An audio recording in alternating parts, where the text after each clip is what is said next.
Dear friends, myself Dr. Mahesh Indra, Assistant Professor, PG Department of Swasthwarth and Yoga, doctor Sarvepalli Radhakrishnan, Rajasthan Ayurveda university Jodhpur. आज की इस video class में अपन चर्चा करने वाले हैं प्रिंसिपल्स ऑफ नेचुरोपैथी, यानी प्राकृतिक चिकित्सा के सिद्धांत कौन से हैं, किन पर प्राकृतिक चिकित्सा निर्भर करती है, वो कौन कौन से सिद्धांत हैं जिन पर प्राकृतिक चिकित्सा है वो डिपेंड करती है।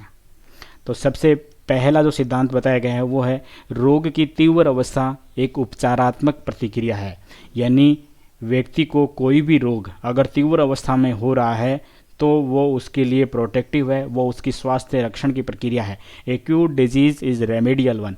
जैसे अपन बात करें संक्रमण की, संक्रमण में अपन बात करेंगे बैक्टीरियल इन्फेक्शन अगर आपको होता है तो बैक्टीरियल इन्फेक्शन यानी जैसे ही जीवाणु का शरीर में प्रवेश होगा, जीवाणु प्रवेश के पश्चात वो जीवाणु की अपनी संख्या में वृद्धि करेंगे, वृद्धि करने के पश्चात एक तीव्र अवस्था में आपको फीवर या ज्वर की स्थिति उत्पन्न होगी।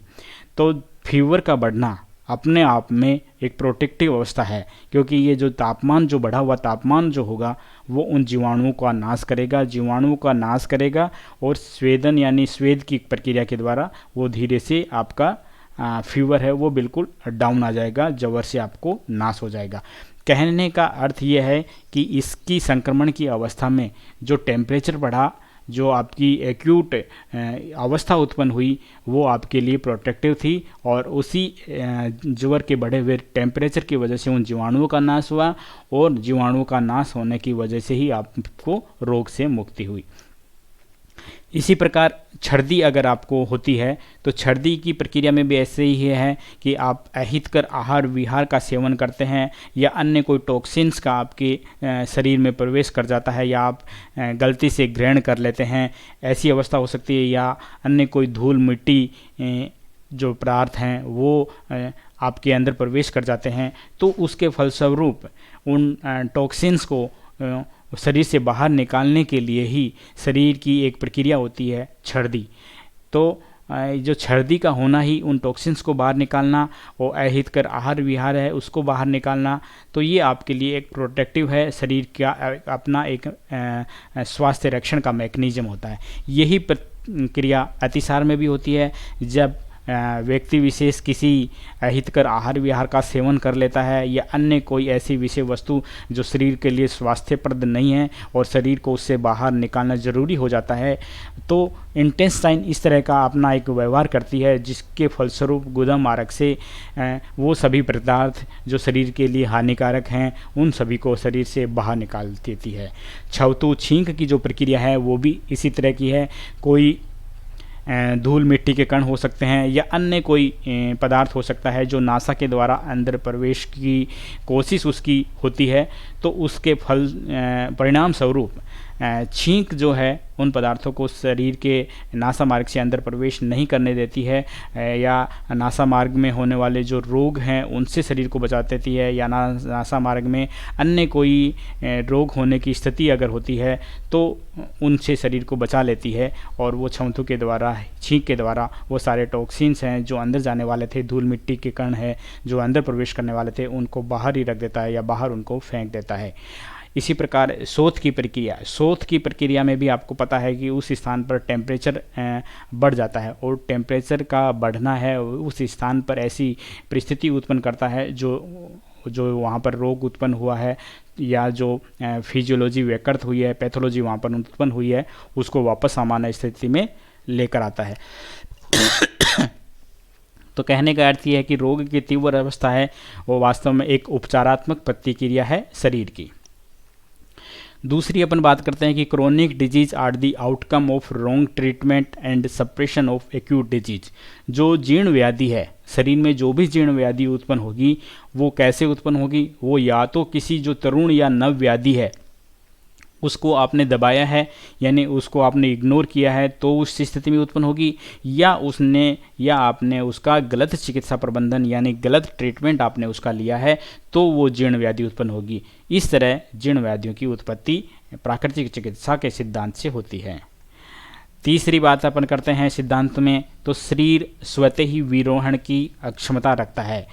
बॉडी हील्स बाय इटसेल्फ, यानी शरीर में कोई ऐसी परिस्थिति अगर बनती है, कोई विकृत अवस्था ऐसी बनती है, कोई पैथोलॉजी ऐसी हो जाती है, तो सर्वप्रथम शरीर ऐसी परिस्थिति वहाँ पर उत्पन्न करता है जिससे शरीर है वो स्वयं ही उस स्थिति को सामान्य फिजियोलॉजी में ले आता है। जैसे शरीर पर किसी भी प्रकार का घाव अगर हुआ है तो शरीर की अपनी ऐसी स्थिति होती है या अपनी ऐसी क्षमता होती है कि उस घाव को वो स्वयं भरने का प्रयास करता है, अगर उसकी सीमित दायरे में अगर वो है।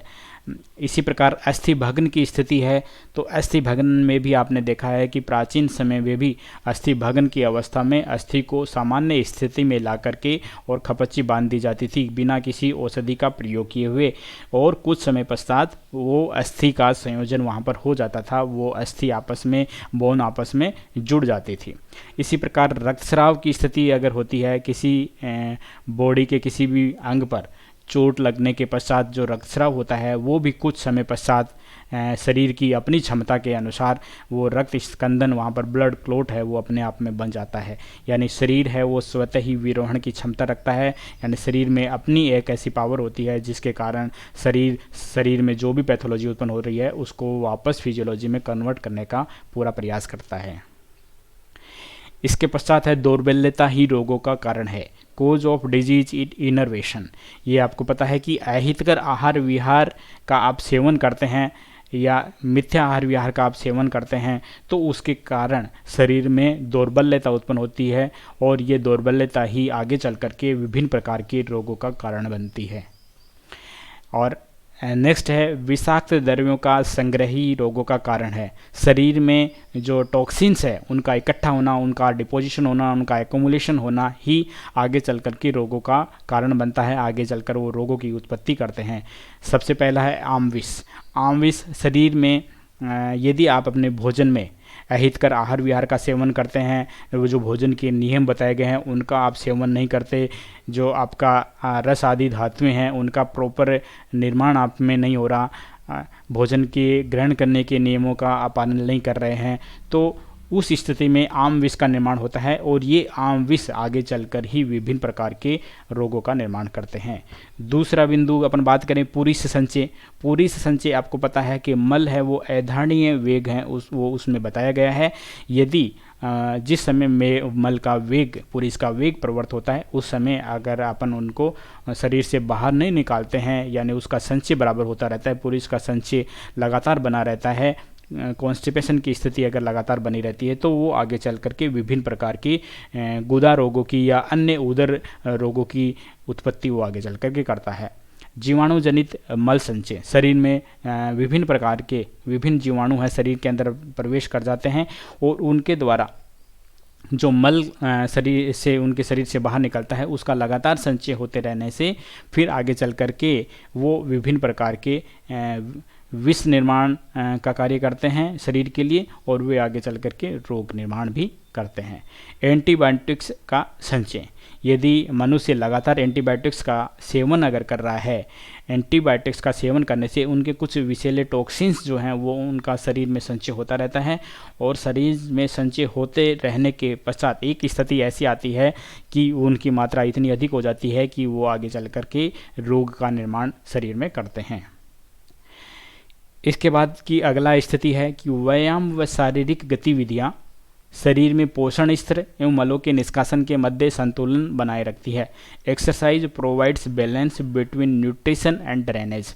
यानी व्यायाम और शारीरिक गतिविधियाँ, यह दोनों स्थिति एक ऐसी हैं जो शरीर को पोषण भी प्रदान करती हैं और शरीर से मलों का निष्कासन भी करती है, यानी दोनों स्थितियों के मध्य संतुलन बनाए रखती हैं।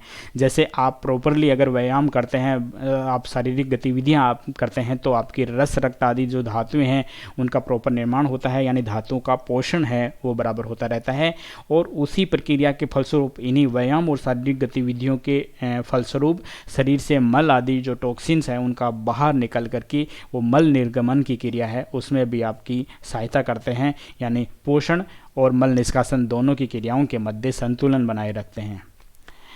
अगला बिंदु है अन्य चिकित्सा पद्धतियों के समान ही यह रोगों की लाक्षणिक चिकित्सा करती है, न कि रोगों का समूल विनाश। External treatment like allopath, homeopath and other pathy provide only relief but not cure the disease.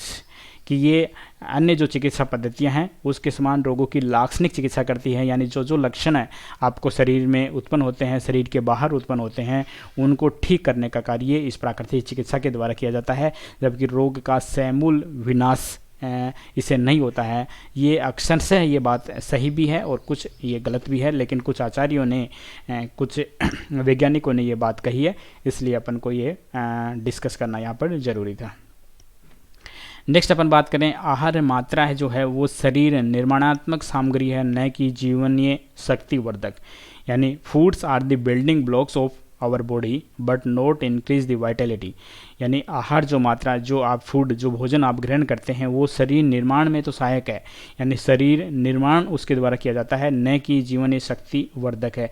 जीवनीय शक्ति है उसके द्वारा का वर्धन उसके द्वारा नहीं होता, यानी आपकी जो जीवनीय शक्ति है वो उसके द्वारा नहीं बढ़ती है, केवल वो शरीर की निर्माणात्मक सामग्री होती है। इसके बाद में अगला बिंदु है, उपवास जो है उसको शरीर को स्व उपचार हेतु अवसर प्रदान करता है। यानी उपवास है वो एक शरीर के लिए एक प्रोटेक्टिव मैकेनिज्म तैयार करता है। शरीर में जिस किसी प्रकार के रोग उत्पन्न होते हैं तो उसमें उपवास है वो उसको ठीक करने में, उसकी सामान्य फिजियोलॉजी करने में हेल्पफुल होता है। Fasting provides the time to body to heal by itself. तो जो फास्टिंग अपन करते हैं वो शरीर को स्व उपचार हेतु अवसर प्रदान करता है, शरीर में ऐसी स्थिति उत्पन्न करता है कि मुख्य रूप से अपन बात करें उदर रोगों की या अपन डाइजेशन से संबंधित रोगों की बात करें, अजीर्ण से संबंधित रोगों की बात करें, तो उनमें एकमात्र उपवास ऐसी चिकित्सा है जो बिल्कुल कारगर है और फायदेमंद है प्राकृतिक चिकित्सा के सिद्धांतों के आधार पर। इसके बाद में अगला बिंदु है, रोगों की स्वेच्छा शक्ति एवं विश्वास प्राकृतिक उपचार हेतु आवश्यक है। Faith of the patients, health aspirants over the meditation treatment and doctor is essential in curing the disease. यानी सबसे पहले आप जिस चिकित्सा पद्धति से ट्रीटमेंट ले रहे हैं उस चिकित्सा पद्धति पर आपका विश्वास होना चाहिए और आपका स्वेच्छा शक्ति होनी चाहिए, तभी आपको उस चिकित्सा पद्धति में परिणाम आपको मिल सकते हैं। ये प्राकृतिक चिकित्सा पर बिल्कुल भरपूर ये बिल्कुल सिद्धांत है, 100% सत्यता की स्थिति में है। इसके बाद में अगली अगर बात करें अपन, in naturopathy patient is treated not the disease, it treats the body as whole on all aspects of health. It means physical, mental, social and spiritual. यानी प्राकृतिक चिकित्सा में रोग का इलाज नहीं करके रोगी का इलाज किया जाता है। आपको पता है प्राकृतिक चिकित्सा है वो पंच महाभूतों पर टिकी हुई है, आकाश, वायु, अग्नि और जल, पृथ्वी। ये अपना ब्रह्मांड भी इन्हीं पंच महाभूतों पर स्थित है और अपना शरीर का निर्माण भी इन्हीं पंच महाभूतों पर होता है।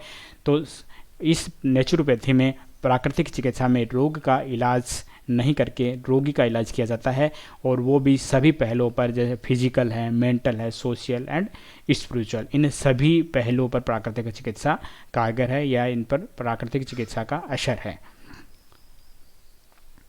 रोगाणु रोग का कारण नहीं है परंतु रोगग्रस्त परिस्थितियों में पाए जाते हैं। Germs are not cause of disease but are found in disease condition. मतलब रोगाणु रोग का कारण नहीं है, यानी रोगाणु है उस स्थिति में रोग हो ऐसा जरूरी नहीं है, परंतु अगर रोगग्रस्त स्थिति है, जो डिजीज्ड पर्सन है, उसमें रोगाणु पाए जाएंगे। रोग होना व न होना व्याधि क्षमता पर निर्भर करता है। रोगाणु अंदर प्रवेश कर सकता है, शरीर को इफेक्ट कर सकता है, लेकिन अगर व्याधि क्षमत्व प्रबल प्रवृत्ति का है तो वो रोग उत्पन्न नहीं होगा, और व्याधि क्षमत्व यदि अल्प प्रवृत्ति का है तो शरीर में रोग का उत्पत्ति शरीर में हो जाती है। Thanks for watching. अगर किसी भी स्टूडेंट का कोई क्वेश्चन है, कोई कमेंट है, कोई ओपिनियन है, तो वो maheshndr4@gmail.com या हितायु आयुर्वेदा 85@gmail.com या व्हाट्सअप नंबर 9928833120 पर अवश्य भेजें। थैंक्स, धन्यवाद।